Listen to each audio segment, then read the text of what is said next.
गुरु प्यारी साध संगत जी, राधा स्वामी जी। प्यारी साध संगत जी, आप सभी के भीतर बैठे कुल मालिक को प्रणाम। आप सभी को प्रणाम। संगत जी, नए साल के इस अवसर पर आप सभी को हार्दिक शुभकामनाएं। इस नए साल पर हमने अपने जीवन को भी नया बनाना है, इस ओर भी हमने ज़रूर ध्यान देना। जो कुछ भी पुराना है, बीत चुका है, उसका बोझ अब हमने अपने सर पर नहीं रखना है। अपने मन पर किसी पुरानी बात का भार नहीं रखना। आने वाले समय के बारे में हमें कुछ भी पता नहीं। भविष्य सदा अज्ञात रहता है। वह तो परमात्मा की मौज है, जो होना होगा वही होगा। इसलिए आने वाले समय का बोझ भी अपने ऊपर नहीं रखना। हमने इस नए साल के अवसर पर अपने जीवन को नया बनाने के लिए अपना हर पल वर्तमान में जीने में लगा देना। वर्तमान पर्याप्त है। परमात्मा भी वर्तमान की घड़ियों में ही बरसता है। अगर अतीत के बोझ को ढोते रहोगे, भविष्य की चिंता को ढोते रहोगे, तो वर्तमान के क्षण से चूक जाओगे। जब जब वर्तमान के क्षण से चूक जाते हैं, तब हम आनंद से दूर हो जाते हैं। यही कारण है संत महात्मा हमें बीती हुई बातों को भूलकर और आने वाली भविष्य की बातों की चिंता न करके वर्तमान के क्षण में मालिक की रज़ा में रहने का हुक्म देते हैं।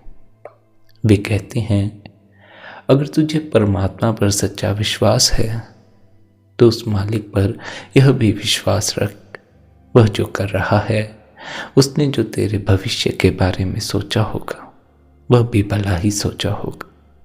तो नाहक अपने सर पे इतना बोझ मत ले। जब हम अतीत का बोझ ढोना शुरू कर देते हैं या भविष्य की चिंता करनी शुरू कर देते हैं, तो उससे हमारे भीतर विचार निर्मित होने शुरू हो जाते हैं। जब विचार निर्मित हुए, भीतर मन बढ़ता चला गया और हम अपनी आत्मा से दूर होते चले गए। जितना मन फैलेगा, जितने विचार भीतर बढ़ते जाएंगे, आप अपने स्वयं से दूर होते चले जाएंगे। पर हम यहाँ सत्संग में आते हैं, सद्गुरु की शरण में जाते हैं, तो हम अपने स्वयं की खोज के लिए जाते हैं।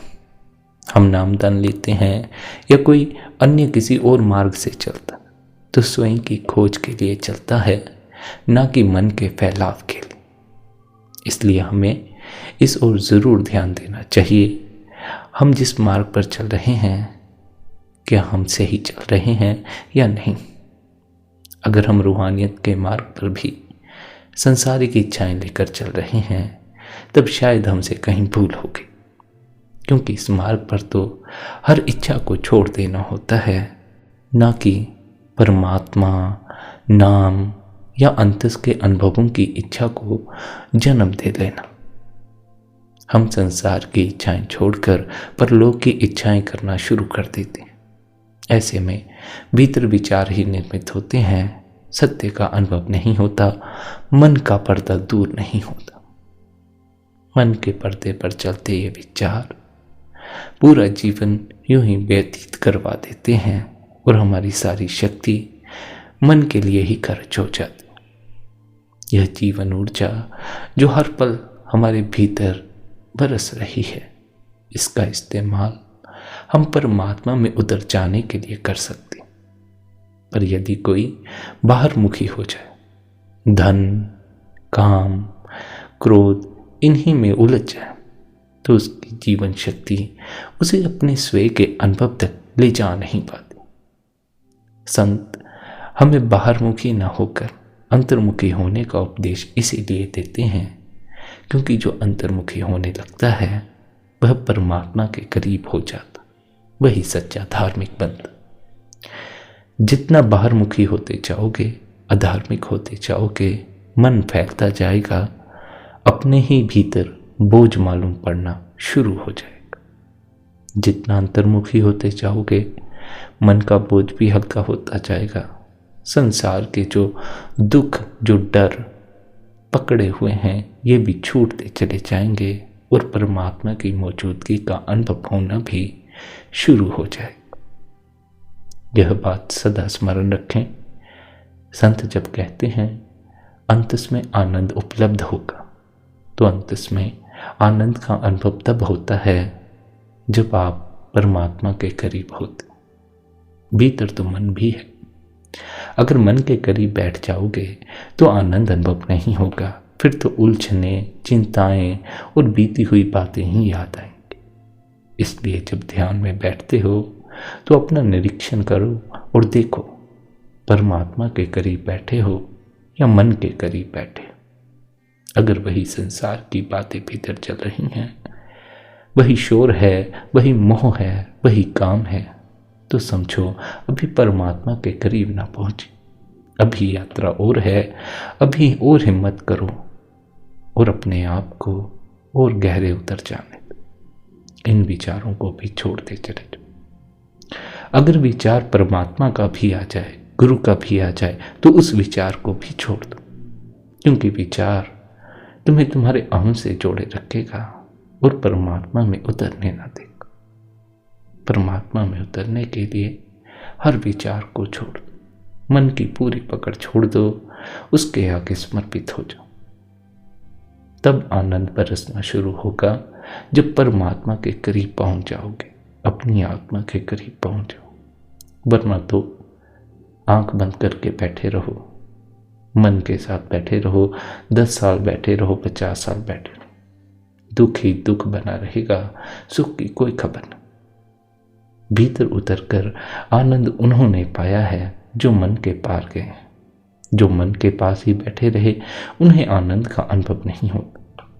इसलिए अपना निरीक्षण करते रहना, और अगर पाओ कि अभी मन के करीब ही बैठे हो, तो इस नए साल के अवसर पर एक नया काम यह भी करो, अब इस मन को भी छोड़ो।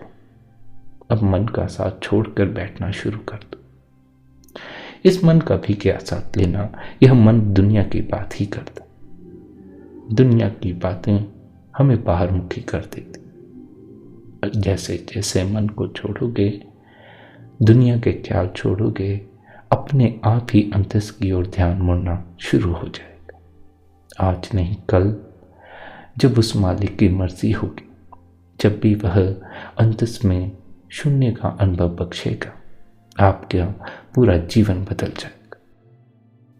इस नए साल के अवसर पर खाली हमने साल ही नहीं बदलना है, बल्कि अपना पूरा जीवन बदल देना। जहां पहले अगर हम कभी बाहरमुखी हो जाते थे, ध्यान करते थे, बार बार ध्यान गिर जाता था, काम के अधीन होते थे, क्रोध के अधीन होते थे, इस बार हमने यह कोशिश करनी है कि अब हम अपने आप को ज़्यादा ध्यान में बैठा सकें, अपने लिए ज़्यादा फुर्सत के लम्हे पैदा कर सकें और ज़्यादा काम क्रोध के चक्कर में ना पड़ें, ज़्यादा दुनिया के झमेले में ना पड़ें। अपने अंतस में जितना खोज सके उतना खोजें।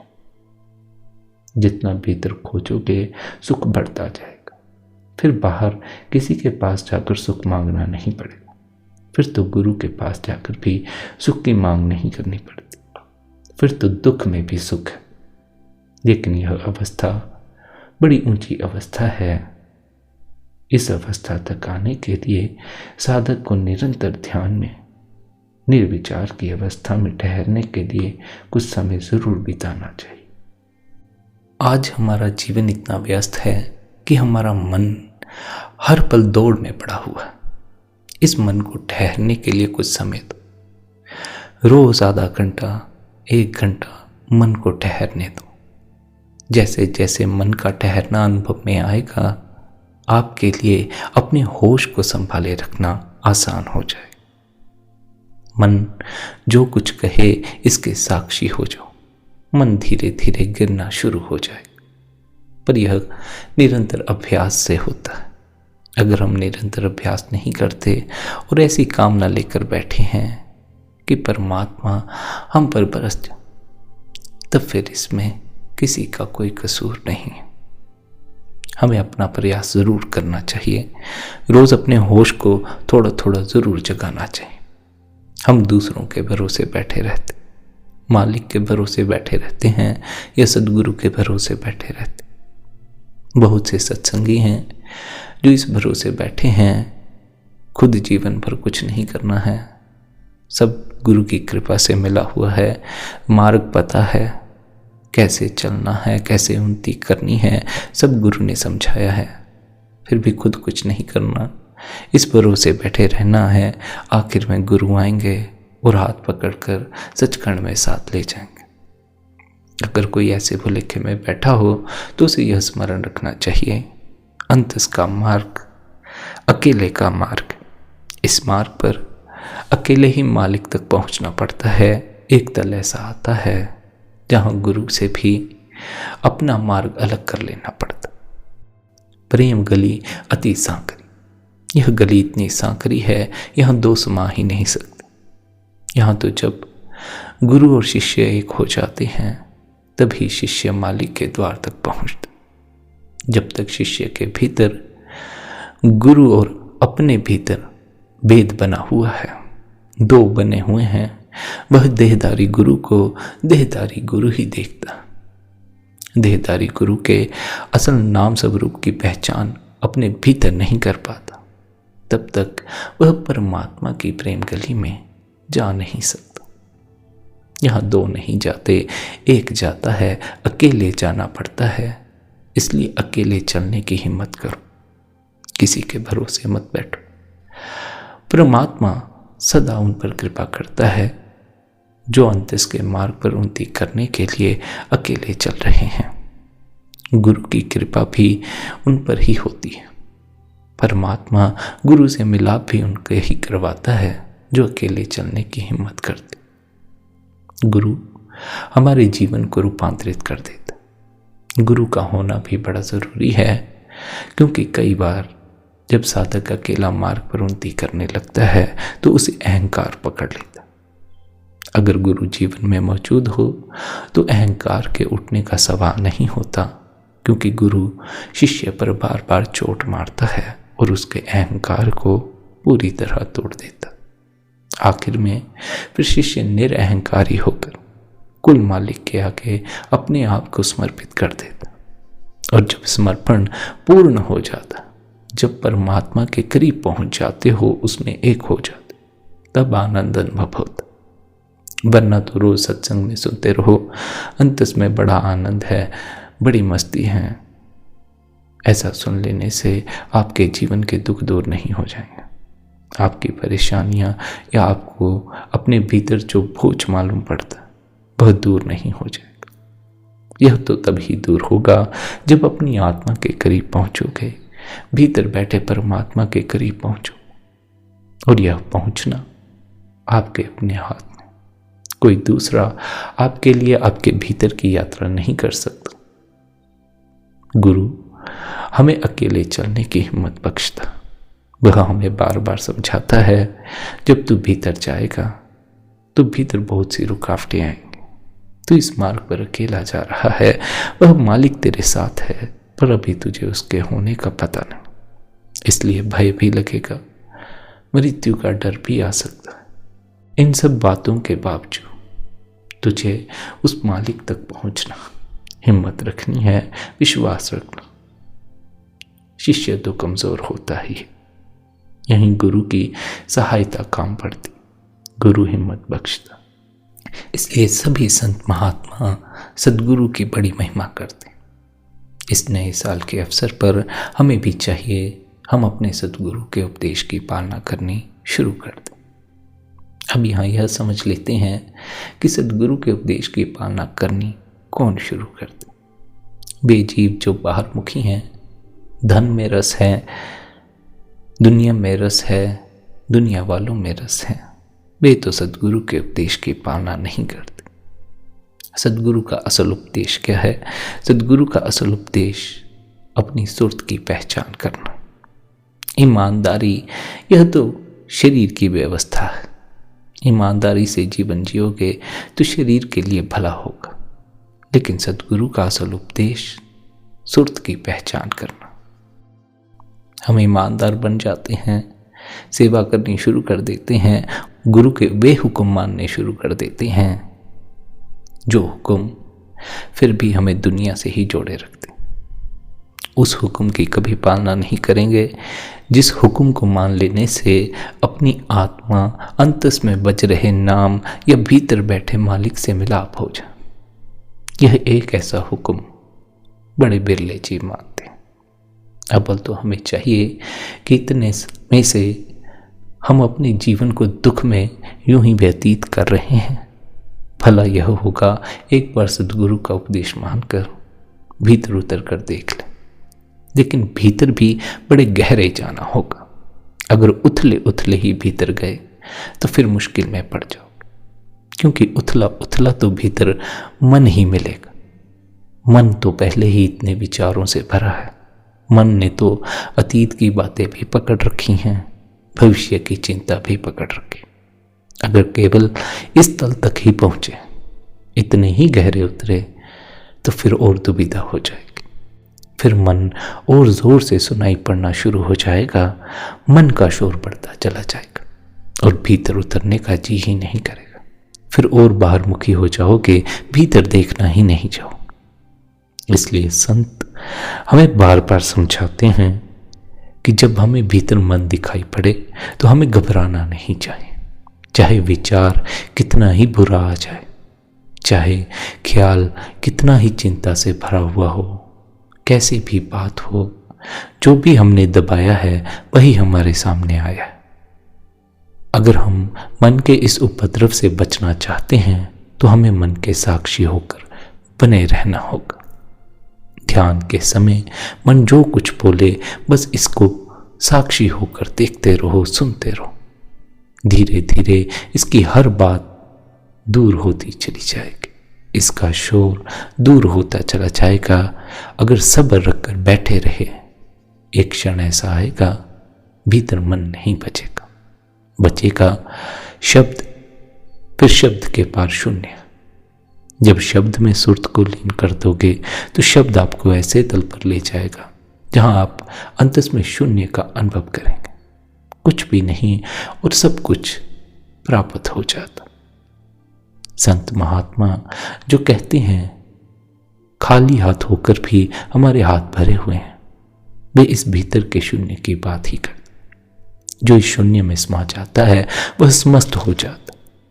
तो यह शून्य एक ढंग से खाली भी है और एक ढंग से इसी में सब कुछ। इस तल तक पहुंचने के लिए हमें निरंतर ध्यान में बैठना शुरू कर देना चाहिए।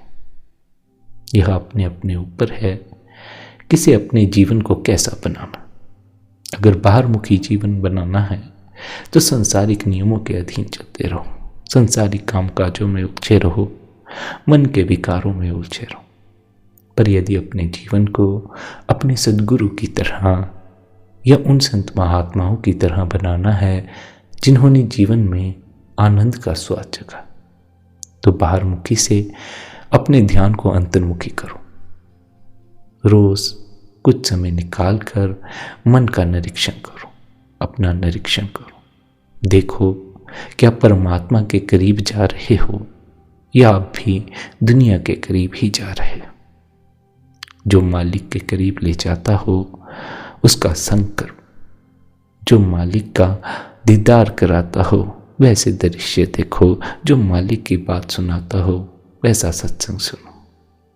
जो देखोगे, जो सुनोगे, जो बोलोगे वैसे ही बनते जाओगे। यही कारण है संत महात्मा हमें पूर्ण सद्गुरु का संग करने को कहते हैं, उनके सत्संग में जाने को कहते हैं।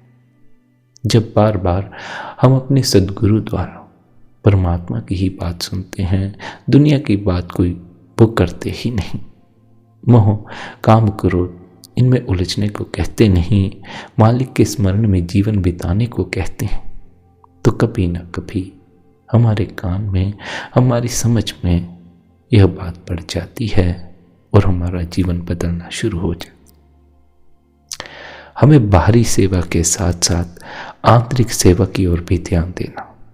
इस नए साल के अवसर पर बाहर से तो हमने निरहंकार होकर सेवा करनी ही है, साथ ही हमने अंतस में जो मन की पकड़ है, जो भीतर अहंकार है, इस पकड़ को छोड़कर नाम का साथ पकड़ लेना। नाम की धुन अगर अभी सुनाई नहीं पड़ रही तो अपने मन के शोर को थम जाने दे। मन के शोर को थमने के लिए रोज अभ्यास में बैठो। जब मन का शोर थमने लगेगा, धुन धीरे धीरे सुनाई पड़ने लगेगी। जिसे धुन सुनाई पड़ने लग गई हो उसे तो फिर यही चाहिए कि जब भी धुन उसे सुनाई पड़े बस वह धुन में अपने को लीन कर दे। जितना धुन को सुनोगे उसमें अपने को लीन करोगे, धुन आपको सुर्त के करीब ले जाएगी। आपकी सुर्त ऊपर उठनी शुरू हो जाएगी और एक क्षण ऐसा आता है जब दो बाहों के बीच में तीसरे दिल के करीब एक केंद्र अनुभव में आना शुरू हो जाता। जब यह केंद्र अनुभव में आता है तो ध्यान अपने आप ही मन की ओर जाना बंद हो जाता। इस केंद्र पर नाम की धुन भी लगातार सुनाई देती है और आनंद भी लगातार अनुभव में आना शुरू हो जाता। इस केंद्र से फिर ऊपर सहस्त्रार तक की यात्रा, यह मालिक की बख्शीश है। यहाँ से साधक को एक छलांग लेनी है। उस मालिक में समा जाने के लिए पूर्ण रूप से अपने को समर्पित कर देना। अगर साधक के भीतर अहंकार हो, जरा सा भी अहंकार हो, तो वह समर्पण नहीं करता।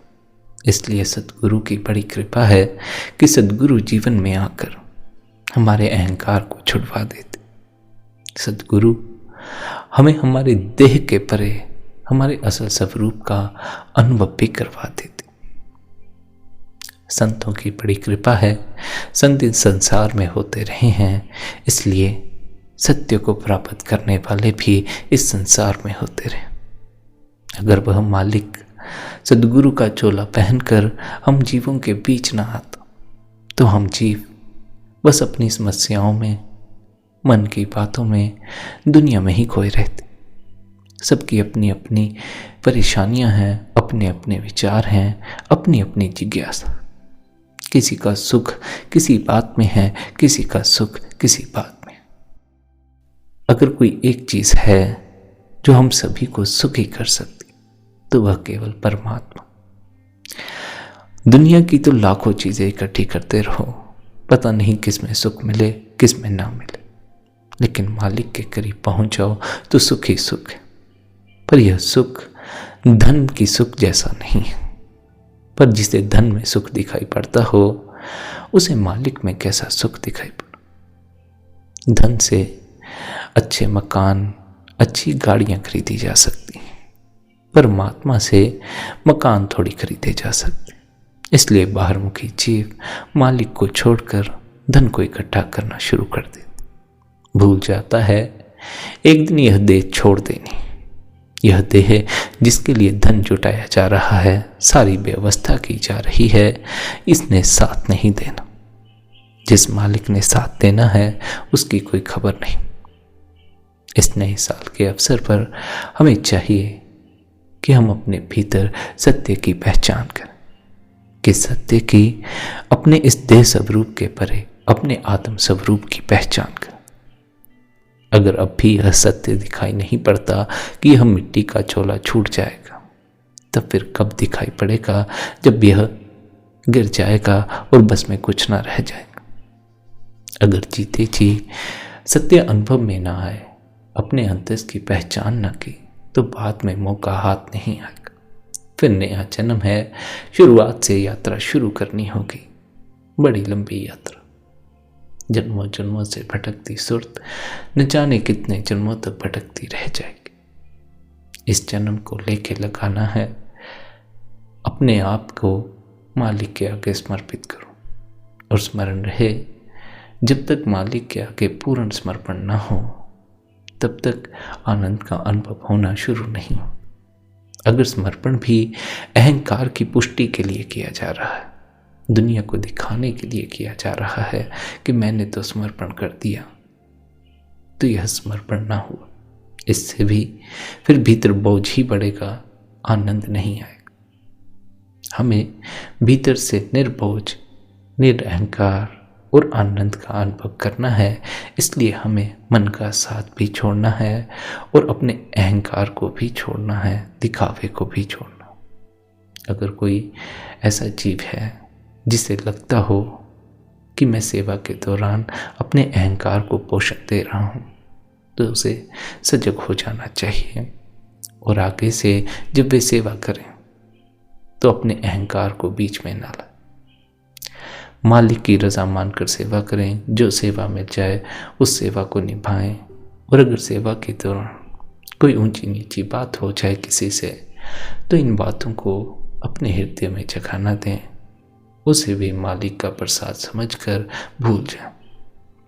हमने अपने आप को अगर बदलना है तो हमें भीतर परमात्मा को जगह देनी होगी। हम मन की बातों को जगह देते हैं या किसी ने हमें कुछ कह दिया, उस बात को भीतर संजो कर रख लेंगे। किसी ने बुरा कह दिया, वह बात भीतर पकड़ लेंगे। सद्गुरु जो सत्संग फरमाते हैं, वे बातें भीतर कभी नहीं पकड़ेंगे, वे तो जैसे भूल ही जाती। सत्संग घर से निकलते ही सत्संग में क्या फरमाया था वहीं भूल जाता। सत्संग घर में भी हम मन को ही साथ लेकर बैठे होते हैं। सत्संग तो बस यूं ही चलता रहता, पता नहीं कौन सुनता होगा, कोई सुनता होगा भी या नहीं सुनता हो। भीतर मन की बात सुनते हैं। सत्संग घर में बैठे बैठे अपने घर पहुंच जाएंगे, दफ्तर पहुंच जाएंगे, बाजार पहुंच जाएंगे, लेकिन जब तक हमारा ध्यान वहाँ नहीं है जहाँ हम मौजूद हैं, वर्तमान में हम मौजूद नहीं हैं, तब तक फिर हम अपने जीवन को रूपांतरित कैसे करें? रूपांतरण तो अंतर्मुखी होकर ही आएगा, लेकिन मन की बातें हमें बार बार बाहरमुखी करती रहेंगी। इसलिए संत हमें क्या समझाते हैं, हमने हर पल अपने होश को संभाले रखना। अगर हम सत्संग घर में बैठे हैं तो हमें यह ध्यान होना चाहिए कि हमारा ध्यान भी सत्संग में है। यह ना हो कि हम मन में हों, मन के द्वारा बाजार पहुंच गए। अगर ऐसा हो रहा है तो इसे बदलाव करें, अपने आप का निरीक्षण करें और अपने होश को जरूर संभालें। सत्संग को सुनने की कोशिश करें। धीरे धीरे जब होश सदने लगेगा तो अपने आप ही आप वर्तमान में आना शुरू हो जाएंगे। जो एक बार भी वर्तमान के क्षण में आ गया, उसका पूरा जीवन बदल गया, वह परमात्मा के करीब आ गया। यही सारी यात्रा, वर्तमान में लौट आने की यात्रा। हम या तो आज अतीत में जी रहे हैं या भविष्य में, और ऐसे में वर्तमान का यह बारीक सा क्षण हमारे हाथ से चूकता चला जा रहा। इस वर्तमान के बारीक से क्षण में ही परमात्मा मौजूद है, उसकी मौजूदगी का अनुभव है, और हम इसी बारीक क्षण को चूकते जा रहे हैं। वर्तमान को छोड़कर बस हम भविष्य और अतीत में उलझे, बार बार भविष्य के बारे में सोच रहे हैं, अतीत की बातों को सोच रहे हैं। इन विचारों को छोड़ो, इस मन को छोड़ो, अतीत की बातें छोड़ो, भविष्य की चिंता छोड़ो और वर्तमान में आ जाओ। वर्तमान में कोई विचार नहीं है, बस मात्र होने का बोध है, होने का अनुभव है। इस होने के अनुभव में जब हम आने लगते हैं, मन छूटता है। जिस जीव ने जन्म जन्म से मन का साथ दिया है और इस जन्म में भी मन को फैलाया है, वह वर्तमान के क्षण में आने से इसीलिए भय खाता है क्योंकि मन छोड़ना पड़ेगा। मन छोड़ने की हिम्मत नहीं है। यह मन ही तो अपना मालूम पड़ता।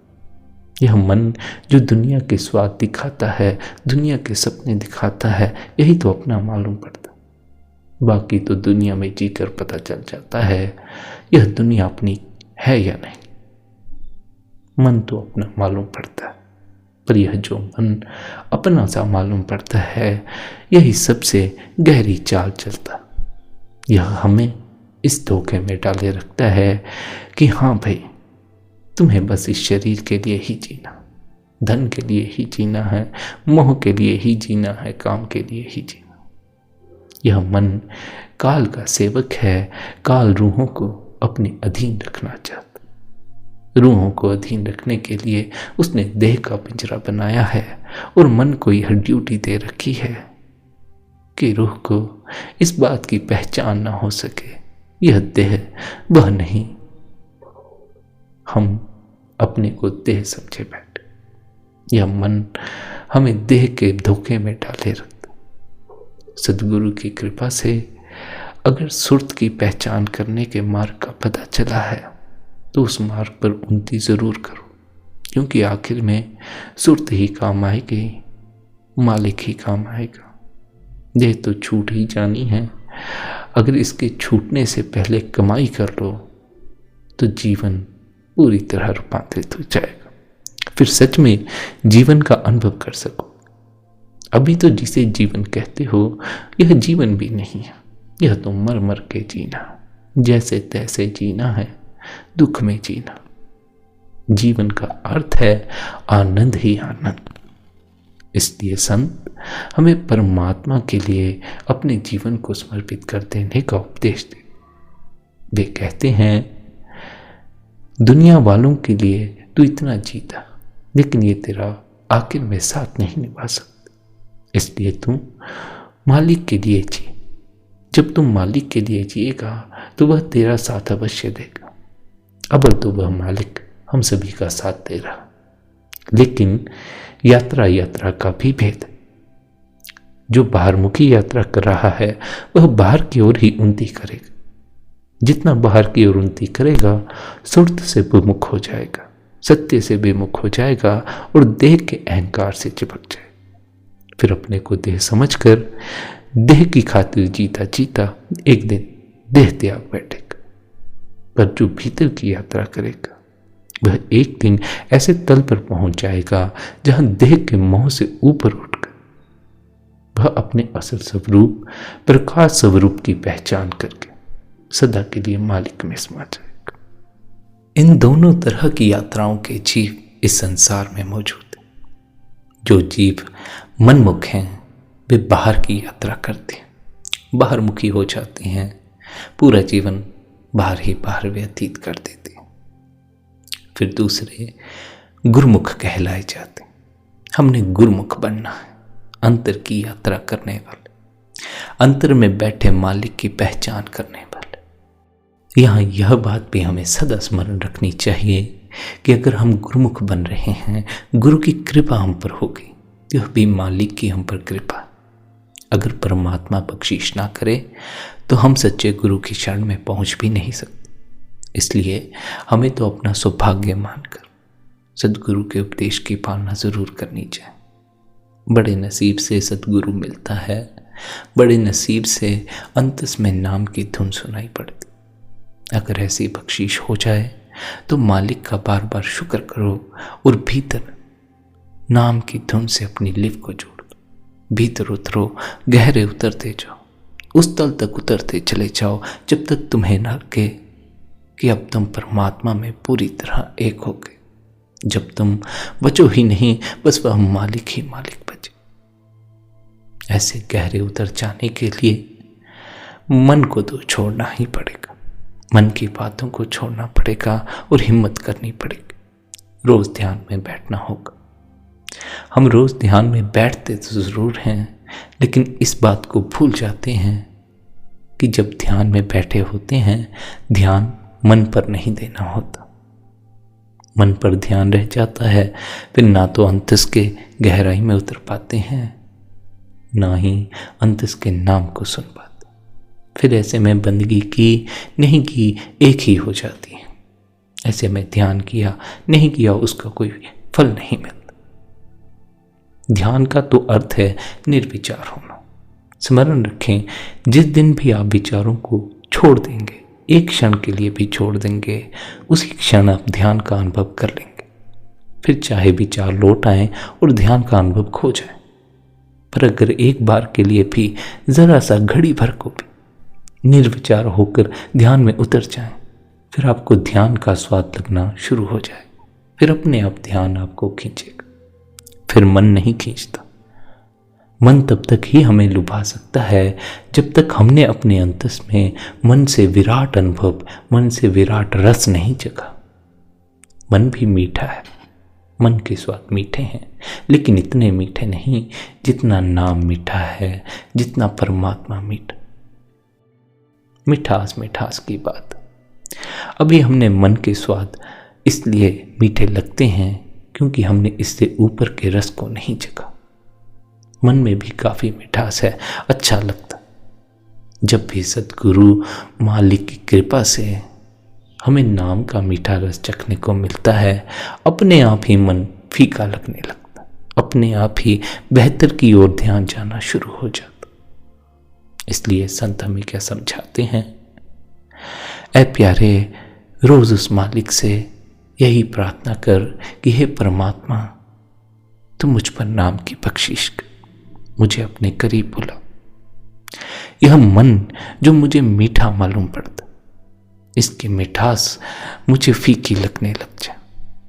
संत फरमाते हैं कि तेरा नाम जो अंतस में गूंज रहा है बड़ा मीठा है, अपने आप ध्यान को तेरे करीब ले जाता। हे मालिक, तू सब पर बख्शीश करता आया है, हम पर भी बख्शीश कर, हमें भी नाम के मीठे रस को चखने का अवसर प्रदान कर।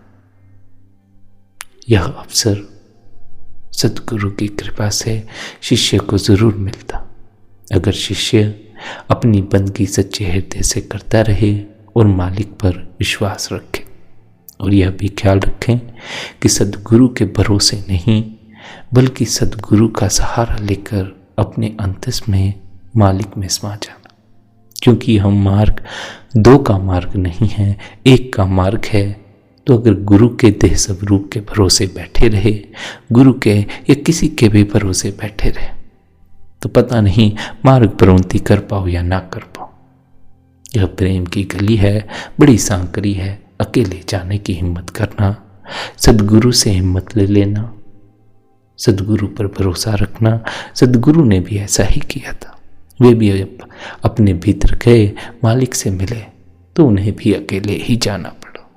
यह अकेले ही छलांग लेनी पड़ती है, क्योंकि यहाँ मृत्यु का भय होता है। इस छलांग को लेने में भी परमात्मा हिम्मत बख्शता है, सद्गुरु हिम्मत बख्शते हैं। बस शिष्य को भरोसा होना चाहिए और उसमें अंतस में उन्नति करने की हिम्मत होनी चाहिए। जब परमात्मा की बख्शिश होती है तो पूरा जीवन बदल जाता। और इस बार इस नए साल के अवसर पर हमने इस बात का ही ध्यान रखना है कि हमारा जीवन मालिक की बख्शिश से बदल जाए, हमारा जीवन अंतर्मुखी हो जाए, ना कि हम बाहरमुखी हो जाए। बाहरी समस्याएं जो हमारी हैं, इन समस्याओं के साथ साथ हमारे अंतस में हमारा मन भी शांत हो जाए। इस ओर भी हमने ध्यान रखना है कि हम ना तो बाहर से अहंकार को पकड़ें, न भीतर से पकड़ें। जब रूहानियत के अनुभव होने शुरू होते हैं तो उन अनुभवों का भी अहंकार जीव को हो जाता है, सुर्त के उठने का अहंकार हो जाता है। कोई अहंकार हमने नहीं पकड़ना है, मन को पकड़ना ही नहीं है, कुछ भी नहीं पकड़ना है। बस सदा यह स्मरण रखना है, अपनी पकड़ छोड़ते चले जाना, परमात्मा के भरोसे हो जाना है। उसने जहां इतना संभाला है आगे भी संभाल लेना।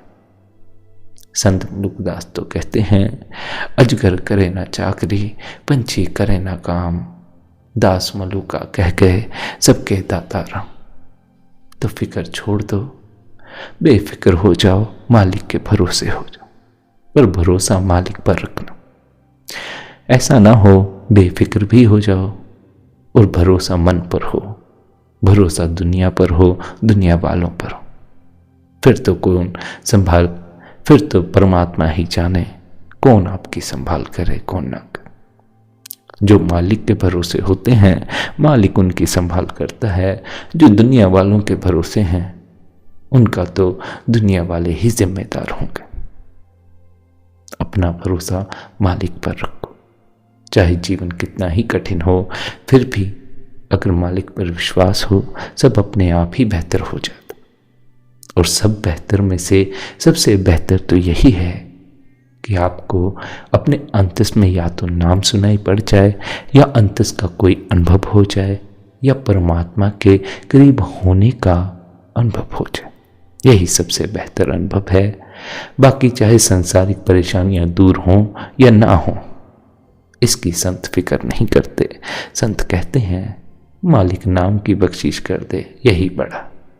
यही हमें भी मांगना चाहिए, क्योंकि सिवाय परमात्मा के हमारा कोई और ठह और ठिकाना नहीं।